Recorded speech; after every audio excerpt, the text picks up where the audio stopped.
શ્રાવણ મહિનો આજે પૂરો થયો છે। ગણેશ મહોત્સવનો પ્રારંભ તારીખ 7 સપ્ટેમ્બરથી શરૂ થઈ રહ્યો છે। છેલ્લા ઘણા વર્ષોથી ગણપતિ મહોત્સવનું મહત્વ વધી રહ્યું છે। ગલીએ ગલીએ સાર્વજનિક ગણપતિનું સ્થાન કરવામાં આવશે તેમજ ઘરે ઘરે પણ ગણપતિનું સ્થાપન કરવાનો ક્રેઝ વધી રહ્યો છે। ગણપતિ ભગવાન તરફ લોકોનો વિશ્વાસ અને શ્રદ્ધા વધી રહી છે। આમ તો આ ગણેશ મહોત્સવ મહારાષ્ટ્રીયન તહેવાર તરીકે ઓળખવામાં આવે છે, પરંતુ જામનગર સહિત ગુજરાતના લોકો આ ગણેશ મહોત્સવને સ્વીકારી ઉજવતા થયા છે। આ માટે ગણપતિની મૂર્તિ બનાવતા પરિવારોની આર્થિક સ્થિતિ સુધરી છે। જામનગરના નારાયણનગરમાં છેલ્લા 12-13 વર્ષથી માટીની મૂર્તિ બનાવતા અતુલભાઈ પ્રજાપતિએ જણાવ્યું હતું કે અમારું સમગ્ર પરિવાર છેલ્લા 4-5 મહિનાથી માત્ર માટીની ગણેશજીની મૂર્તિઓ તૈયાર કરીએ છીએ। માટીની મૂર્તિ તૈયાર થયા બાદ ગણેશ ભગવાનને સુંદર વાઘા પહેરાવીએ છીએ તેમજ પાણી કલરનો ઉપયોગ કરી ગણેશ મૂર્તિને સુંદર બનાવવાનો પ્રયત્ન કરીએ છીએ। આ માટે અમારું સમગ્ર પરિવાર આ કામગીરીમાં સહયોગ આપે છે। અહીં આવતા ગણેશ ભક્તો પણ અમારા દ્વારા તૈયાર થયેલ ગણેશ મૂર્તિને જોઈને ખૂબ જ પ્રભાવિત થાય છે। દર વર્ષે લગભગ 10-15% ગણેશ મૂર્તિના વેચાણમાં વધારો થાય છે। અમુક લોકો અગાઉથી જ બુકિંગ કરાવી પોતાની મનગમતી મૂર્તિઓ અમારી પાસે બનાવે છે। 4 ઇંચથી લઈને 4 ફૂટ સુધીની અમે માટીની મૂર્તિઓ બનાવીએ છીએ। અમારી સાથે ગણેશ ભક્તોની શ્રદ્ધા અને વિશ્વાસ ગણેશજી પ્રત્યે વધતા જાય છે, જેનો અમોને ગર્વ છે।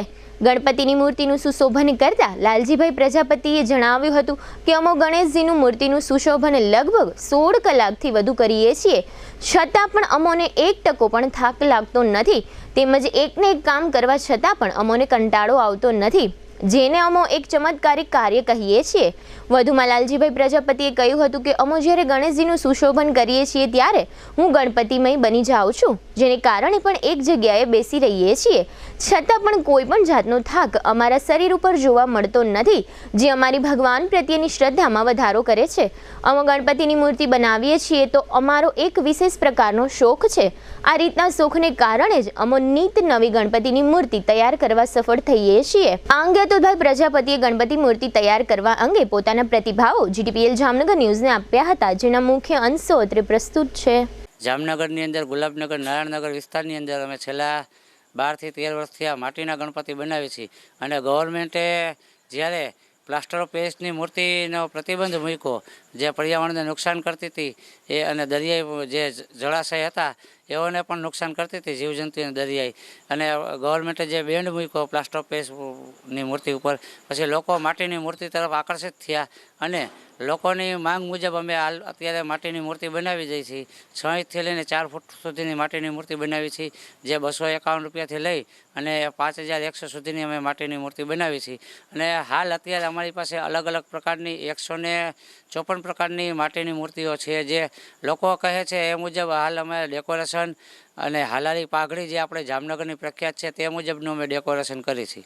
અને હાલ અત્યારે 80 થી 90% જેટલું માટીની મૂર્તિનું બુકિંગ થઈ ગયું છે અને જામનગરની જનતા પણ અત્યારે આપણે જામનગરની જે જનતા છે તે પણ લોકો અત્યારે દિવસે ને દિવસે માટીની મૂર્તિઓ ઘરે બેસાડે છે અને ઘરે જ વિસર્જન કરવાનું માને છે। આ જ રીતે જામનગરના ગુલાબનગરમાં રહેતા અને પોતાના ઘરે જ ગણપતિ મૂર્તિનું વેચાણ કરતા પરાગભાઈ મોરજરિયાએ જણાવ્યું હતું કે અમે કલકત્તાથી માટીની મૂર્તિઓ મંગાવીએ છીએ। આ મૂર્તિઓમાં પાણી કલરનું અને વસ્ત્રોનું સુશોભન કરી વેચાણ કરીએ છીએ। આ મૂર્તિઓને તૈયાર કરવા માટે અમારું આખું પરિવાર સહયોગ આપે છે। આ ગણપતિ મહોત્સવ દરમિયાન લગભગ 500થી વધુ ગણેશ મૂર્તિનું વેચાણ કરીએ છીએ। 6 ઇંચથી લઈ 6 ફૂટ સુધીની મૂર્તિનું અમે વેચાણ કરીએ છીએ। ₹500થી લઈ 15,000 સુધીની ગણેશ મૂર્તિઓની લોકો ખરીદી કરે છે। ગણેશ ભક્તો પોતાના મનગમતી મૂર્તિઓ સારી રીતે જોઈ શકે તે માટે ઘર પાસે જ ડોમ ઊભો કરી એક મોટો ડિસ્પ્લે તૈયાર કરવામાં આવ્યો છે। વધુમાં મોરજરિયા પરિવારે જણાવ્યું હતું કે અમોએ માત્ર 3 મૂર્તિથી વેચાણ શરૂ કર્યું હતું। આજે અમે આ સિઝન દરમિયાન 500 થી 700 મૂર્તિનું વેચાણ કરતા થયા છીએ, જેને કારણે અમારી આર્થિક સમૃદ્ધિમાં પણ વધારો થયો છે। ગણેશ મૂર્તિના વેચાણથી અમારા બંને હાથમાં લાડુ હોય તેવું અમે અનુભવીએ છીએ, કારણ કે સૌપ્રથમ મૂર્તિ તૈયાર કરતા હોય ત્યારે ગણપતિના આશીર્વાદ પ્રાપ્ત થાય છે। ત્યારબાદ ગણપતિ મૂર્તિનું વેચાણ કરીએ ત્યારે ગણેશ ભક્તો પૈસા આપે છે, જેને કારણે અમારું ગુજરાન ચાલે છે તેમજ અમારો દરેક રીતે વિકાસ થાય છે। આને અમે માત્ર ને માત્ર ગણેશજીની કૃપા સમજીએ છીએ।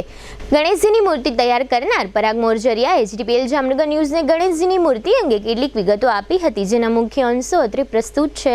માટીના ચોખ્ખી માટીમાંથી ગણપતિની મૂર્તિ બનાવવાનું કામ કરું છું છેલ્લા 5-7 વર્ષથી। દિવસે ને દિવસે માટીની મૂર્તિનું હવે ચલણ વધતું જાય છે. પહેલાં પ્લાસ્ટર ઓફ પેરિસની મૂર્તિ બનતી હતી ને ખુલ્લે આમ વેચાતી હતી, પણ હવે બધા માણસો સમજે છે કે પીઓપીની મૂર્તિ ન લેવી ને માટીની લેવી, ઘરે વિસર્જન થઈ જાય ને કુદરતને નુકસાન ન થાય, દરિયાને નુકસાન ન થાય, એ પ્રમાણે બધા સમજે છે ને હવે માટીની મૂર્તિ લે છે. છેલ્લા 5-7 વર્ષથી માટીની મૂર્તિઓ બનાવીએ છીએ. એની અંદર કુદરતી કલર જે છે કે જે વોટર કલર છે, પાણીમાં પાછા ડિઝોલ્વ થઈ જાય એવા કલર છે, એનો ઉપયોગ કરીને જેવી દેખાવડીને કસ્ટમરને ગમે. પહેલાં શું છે કે સ્ટાર્ટિંગમાં માટીની મૂર્તિ આવી તો માટીની મૂર્તિ બનતી, પણ એટલો બધો દેખાવ સારો નહોતો કે કસ્ટમરને એને એમાં ભગવાનનો ભાવ પેદા થઈ શકે, ભગવાનનો પ્રેમ એમાં મૂર્તિમાં દેખાતો નહોતો, કેમ કે માટી એને એટલું સ્વરૂપ જેટલું પીઓપીમાં જેટલું સારું આવે એટલું ન થઈ શકતું.